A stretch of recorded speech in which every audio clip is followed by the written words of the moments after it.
Bientôt 18h16 sur Europe 1. Comme promis, notre invité sur Europe 1 cette soirée de Noël, c'est Monseigneur Pascal Gollnisch, directeur de l'Œuvre d'Orient. Bonsoir Monseigneur. Bonsoir. Merci d'être avec nous. L'Œuvre d'Orient est une association, je le disais, plus que centenaire, qui vient en aide aux chrétiens, aux Proches et au Moyen-Orient. En Inde aussi, 23 pays en tout. Alors partout ou presque, évidemment, la situation est très difficile, voire dramatique. Il y a quelques semaines encore, la guerre ensanglantait le Haut-Karabakh. C'est une enclave arménienne chrétienne en Azerbaïdjan. L'Arménie, vous l'avez sans doute suivi, a cédé. Les morts du conflit se comptent par milliers. Des églises ont été détruites, certaines très importantes pour les Arméniens. Quelle est, Monseigneur, la situation sur place? Avez-vous des nouvelles? Vous savez bien sûr que de très nombreux Arméniens d'origine vivent en France. D'abord, joyeux Noël à toute l'équipe de la radio et aux Merci auditeurs. beaucoup. Oui, la situation en Arménie est tout à fait dramatique. Presque un siècle après le génocide de 1915, les Arméniens se retrouvent dans la tourmente, avec une situation terrible dans la République d'Arménie, où les Arméniens qui étaient dans le Karabakh, fuyant les combats, se sont réfugiés. Donc des centaines de milliers de personnes, de familles, d'enfants, de blessés aussi, de familles endeuillées qui doivent trouver un toit, puisque dans cette région, l'hiver est extrêmement rude. Donc grosse difficulté pour soutenir cette population qui est en même temps humiliée, découragée et dont l'avenir est incertain, mais aussi nécessité d'aider ceux qui le désirent à retourner dans la partie du Haut-Karabakh qui échappe encore aux autorités de l'Azerbaïdjan. Et donc, c'est une partie du Haut-Karabakh, avec des frontières normalement sécurisées par les Russes, qui ont mis bien longtemps à intervenir. Et là, il faut que ceux qui le peuvent reviennent. Parce que si cette partie du Karabakh reste un désert, elle sera perdue. Et puis, comme vous l'avez dit, il y a des soucis, évidemment c'est d'un autre ordre, mais tout de même, ça concerne l'âme de l'Arménie, du patrimoine, des églises, des monastères, qui, n'étant plus sous contrôle arménien, sont évidemment en péril. Vous parliez, Monseigneur Gollnisch, des populations qui sont déplacées. On a vu ces dernières semaines sur les réseaux sociaux des images, des témoignages bouleversants d'humiliation, de violence, voire même d'assassinat de la population arménienne. Craignez-vous un exode? Bon, ce n'est pas une région qui est extrêmement peuplée, mais malgré tout, pensez-vous que les Arméniens vont finir par fuir le Haut-Karabakh et le laisser aux Azéris? Les Arméniens ont fui le Haut-Karabakh déjà, et dans la zone qui demeure, j'allais dire libre pour les Arméniens, un mouvement de retour est enclenché. Donc l'ensemble de la population avait fui, et maintenant il y a des milliers d'Arméniens qui retournent, mais parfois leurs maisons ont été détruites.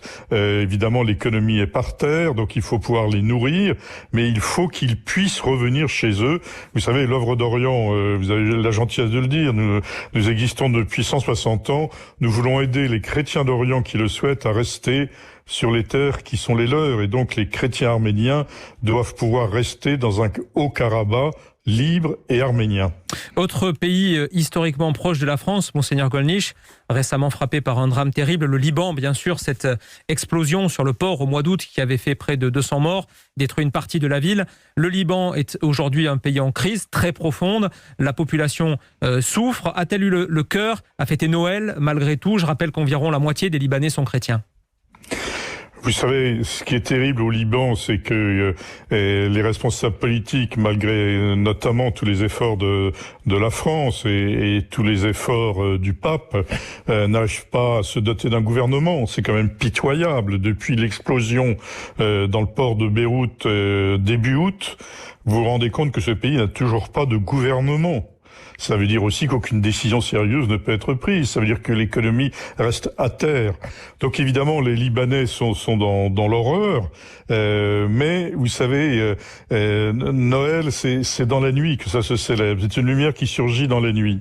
Et donc peut-être que les Libanais n'auront pas tellement le cœur de réveillonner avec le Père Noël, mais ils savent que dans leur vie, il y a une espérance qui leur vient de leur foi, et une espérance qui vient pour eux de pouvoir fêter la naissance de Jésus. Alors, ils ne sont pas détruits, ils ne sont pas accablés, ils sont durement éprouvés, mais il faut absolument que le Liban se redresse. Et pour ce qui est de l'œuvre d'Orient, nous agissons évidemment beaucoup auprès des communautés chrétiennes, non pas seulement pour elles-mêmes, mais aussi dans leurs écoles et leurs hôpitaux où ils accueillent des musulmans également. Donc nous aidons à cela, et il faut certainement prendre des initiatives pour que la communauté internationale puisse venir en aide à la population, même s'il n'y a pas de gouvernement. Vous voyez, le chemin est difficile, mais le but est clair. Aider la population, mais pas la classe politique. Alors, le Liban est également un pays où de très nombreux réfugiés se trouvent à l'heure actuelle, notamment venus du très grand voisin, qui est la Syrie. Vous intervenez également sur place avec l'œuvre d'Orient. Et bien entendu, les dégâts sont gigantesques. Je pense notamment, et vous le citez, à une école chrétienne près d'Alep qui a été libérée après des années sous le régime de Daesh, mais où tout est à reconstruire. L'œuvre d'Orient s'occupe également en Syrie d'un des derniers centres qui accueille des enfants handicapés mentaux. Quelle est la situation, si on peut encore la décrire, de ce pays, la Syrie? Est-ce un pays en train de se réveiller, ou est-ce que cela va durer des années et des années encore avant que le pays ne s'en remette? Alors, un mot sur les réfugiés au Liban. Donc c'est une affaire ancienne, puisqu'il y a des centaines de milliers de réfugiés palestiniens que le Liban a reçus, mais le Liban n'est pas responsable de la crise israélo-palestinienne. Et pourtant, le Liban en est victime. Il y a eu des réfugiés irakiens, des gens qui étaient chassés par le Daesh, et puis bien sûr plus d'1 million de réfugiés syriens. Vous avez raison de le souligner. La Syrie est encore un pays en guerre. Le conflit n'est pas terminé. Ce qu'on appelle la poche d'Idlib, le nord-est de la Syrie, est encore une zone aux mains des rebelles, et qu'on le veuille ou non, aux mains de djihadistes, de terroristes. C'est Al-Qaïda qu'on a essayé de combattre en Afghanistan, qui se retrouve à nos portes en Syrie. C'est des groupes très violents soutenus par la Turquie. C'est évidemment le Daesh qui se reconstitue actuellement, aussi bien en Syrie qu'en Irak. Donc la situation de conflit est très loin d'être achevée en Syrie, même si une partie importante du pays est sous l'autorité du gouvernement de Damas. Et donc là aussi, au-delà des problèmes politiques et des conflits qu'il peut y avoir entre la France et le régime de Damas, il faut aider la population. Et nous essayons de proposer une diplomatie envers les populations active et qui soit distincte de la diplomatie envers les gouvernements, parce que ce type de situation se retrouve dans beaucoup d'endroits. Monseigneur Gollnisch est l'invité d'Europe 1 ce soir, 18h23. Autre pays stratégique de la région, Monseigneur, c'est l'Irak, où le pape François doit se rendre au mois de mars. Une visite très symbolique et courageuse dans un pays qui est ravagé également par les attentats, par la guerre, pays encore très instable et où les chrétiens ne représentent plus que 2% de la population. Ils étaient 1,5 million il y a une vingtaine d'années, ils ne seraient plus que 300 000 aujourd'hui. Oui, alors évidemment les chiffres sont toujours difficiles à établir avec précision. Je voudrais souligner le rôle du pape quand même pour tous les pays du Moyen-Orient. Il les a abondamment évoqués dans ses vœux de Noël ce midi, mais il a écrit il y a quelques jours une lettre aux Libanais, justement pour leur dire retrouvez espoir, parce que le pire c'est de perdre l'espoir. Et en Irak, le pape a décidé début mars qu'il irait en Irak, malgré les difficultés, j'allais dire malgré les dangers. Il veut aller à Bagdad, il veut aller à Mossoul, il veut aller à Erbil dans le nord, le Kurdistan au nord de l'Irak, et je crois que c'était quelque chose qui est tout à fait lumineux pour les Irakiens. Et le gouvernement irakien a décidé que le jour de Noël, aujourd'hui, serait un jour férié pour tous les Irakiens, qui est vraiment très important pour les chrétiens, mais très important pour l'ensemble de la population, qui a enfin un message de paix dans ce pays qui est encore extrêmement tourmenté. D'une manière générale, Monseigneur Gollnisch, les régions du Proche et du Moyen-Orient sont-elles en train de se vider progressivement de leur présence chrétienne à cause des guerres et des régimes politiques? Est-ce qu'on peut imaginer qu'il n'y ait bientôt plus de chrétiens du tout dans ces régions? Alors, il y en a effectivement qui partent, mais il y en a beaucoup plus qui restent. Par exemple, il y a 10 millions de chrétiens en Égypte. C'est considérable. Je pense que dans le court terme, la situation est difficile. Dans le long terme, ce n'est pas possible que les pays du Moyen-Orient en restent dans cette situation de négation des droits, de négation des droits de l'homme, de conflits permanents. Ces pays vont avancer. Et les chrétiens seront à la fois les acteurs et les bénéficiaires de ces avancées. Donc dans le long terme, je crois qu'il y a des signes d'espérance pour que les chrétiens restent dans leur pays. Mais si par malheur ils disparaissaient, nous devons comprendre qu'il y aura inévitablement une guerre dans la région parce que les chrétiens sont artisans de paix.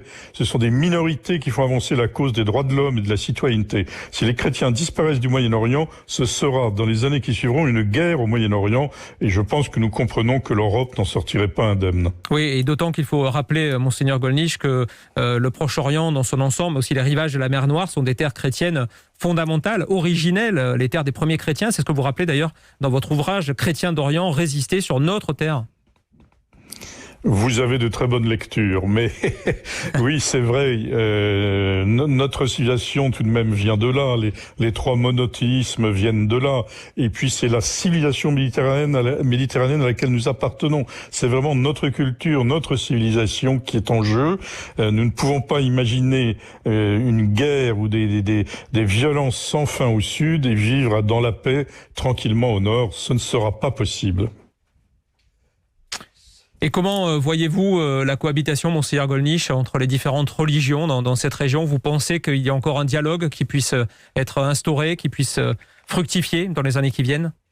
Alors d'abord, il y a un dialogue qui existe et qui est extrêmement important, voulu bien sûr par les chrétiens, mais aussi par de nombreux musulmans. Les démarches du pape, par exemple, avec le recteur de l'université d'Al-Azhar, ou l'action des dominicains au Caire, ou l'action des jésuites à l'université Saint-Joseph. Tout cela, ce sont des lieux de vrai dialogue interreligieux. Et ne nous y trompons pas, il y a un effet déformant de la part des plus violents, parce qu'ils occupent le champ de nos préoccupations, de nos soucis, de notre terreur. Mais l'immense majorité des musulmans au Moyen-Orient ne veut pas de cela et souhaite que les chrétiens restent à leur côté. C'est pour ça que dans le moyen terme, dans le long terme, il y a de vrais signes d'espérance. Une dernière question, Monseigneur Gollnisch. On entend régulièrement sur Europe 1 vos appels à l'aide et aux dons pour l'œuvre d'Orient. Les Français ont-ils été généreux en 2020 pour les chrétiens de ces régions? Et qu'est-ce que leurs dons vous ont, par exemple, permis de faire? Alors oui, les Français, les chrétiens, mais pas seulement les chrétiens, tous les gens qui sont prêts à entendre les malheurs d'autrui ont été généreux. Oui, ils ont été généreux. C'est d'autant plus remarquable que nous sommes très préoccupés par nos problèmes intérieurs en France, de virus ou de vie économique ou autre. Et donc, je salue cette générosité. Cette générosité, elle nous permet de soutenir plus de 1000 projets, de l'Éthiopie jusqu'à l'Arménie, l'Iran, la Turquie, le Proche-Orient arabe et même le sud-ouest de l'Inde. Ce sont 1000 projets au plus proche du terrain. Nous aidons des églises, mais aussi des écoles, mais encore des hôpitaux, des centres d'accueil pour les femmes en difficulté, pour les enfants handicapés mentaux. Ce sont plus de 1000 projets de terrain, parfois très humbles, mais qui, je crois, surtout donnent espoir à la population. Un grand merci, Monseigneur Pascal Gollnisch. Je rappelle que vous êtes le directeur de l'œuvre d'Orient. Merci d'avoir été avec nous. Je rappelle que si vous souhaitez faire un don à l'association, vous pouvez vous rendre sur le site œuvre-orient.fr. Merci, Monseigneur. Merci à vous.